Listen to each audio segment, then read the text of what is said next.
દેખાતા તો મદદ નથી કરતા. કણે કણમાં ભગવાન વ્યાપ્ત છે. કોઈ આપણે ઘણી વખત એવું થતું હશે કે મને આ કામ, મને આ જરૂર છે, ભગવાન હવે હું શું કરું? તો કોક એનો જવાબ બનીને આવે, કોક આપણી મદદ કરવા આવે, પછી આપણે વિચાર સારું થયું તે આયા, એને આપણી મદદ કરી. પણ આપણે સારો વિચાર આવ્યો એ સમયે આપણે ભગવાનને યાદ કર્યા એટલે ભગવાને એને આપણી મદદ કરવા માટે મૂક્યા. સંદેશા વાહક થઈને ઘણી વખત અમુક લોકો આવતા હોય છે.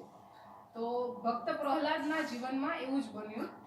ભક્ત પ્રહલાદના પિતાનું નામ હિરણ્યકશિપુ અને એનું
समुद्री वसने वाला समुद्र वसने देवी पर्वत सामंडल विष्णुपति नमस्तुभ्यं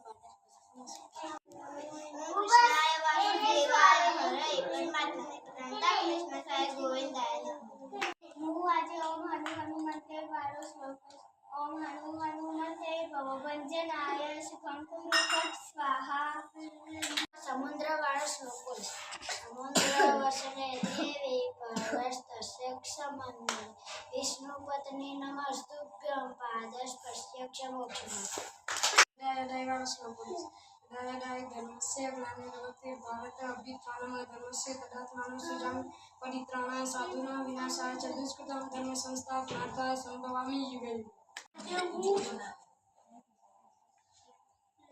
कृष्णाय वासुदेवाय श्लोक बोलना છું कृष्णाय वासुदेवाय हरये परमात्मने परमक्लेशनाशाय गोविंदाय नमो नमः हाँ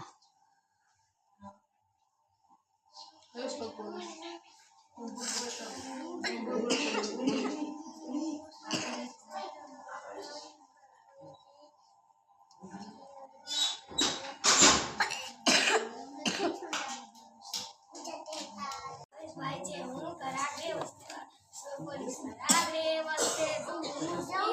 प्रभाते करदर्शनं समुद्र देवी मंडले विष्णुपत्नी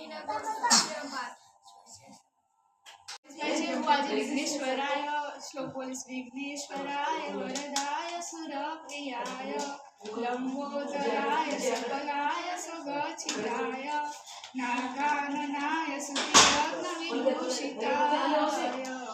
गौरीसुताय गणनाथ नमो नमस्ते અને ઉંદરની વાર્તા કહીશ. એક દિવસ જંગલમાં સિંહ ભોજન કરી ઝાડના નીચે સૂવા ગયો. ત્યાં સૂઈ ગયો પછી ઘસાટા મારતો. ત્યાં એક ઉંદરનું દર હતું. તે ઉંદર બહાર નીકળ્યો અને તેને વિચાર થયો કે હું થોડું રમી લઉં. ત્યાં થોડી વાર માટે તે સિંહના પેટ ઉપર લપસણી ખાતો કૂદકા મારતો થોડી વાર રમ્યો. ત્યાં પછી સિંહ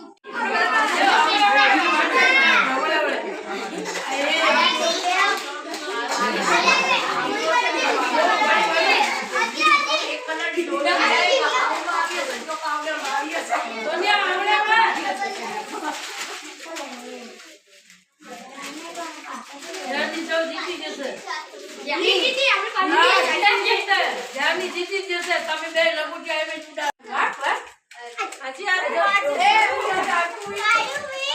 એકદમ ઊંચો કરી નાખવાનો હવે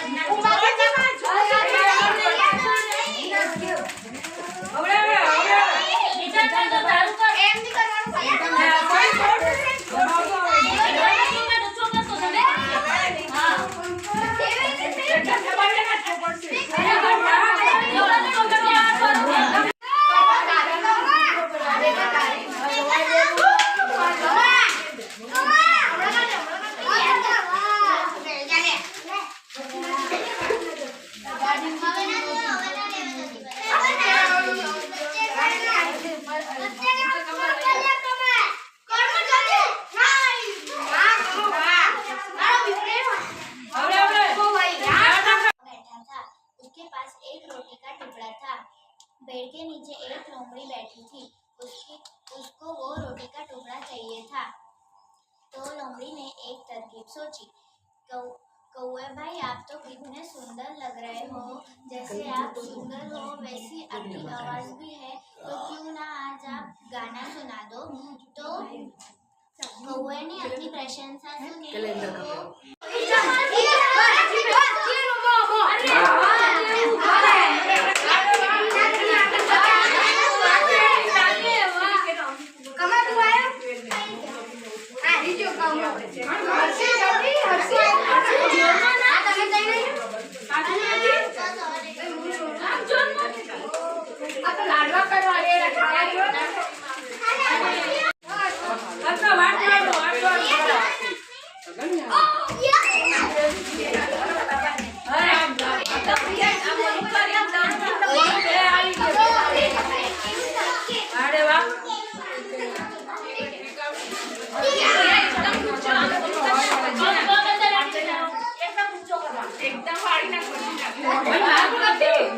લાડ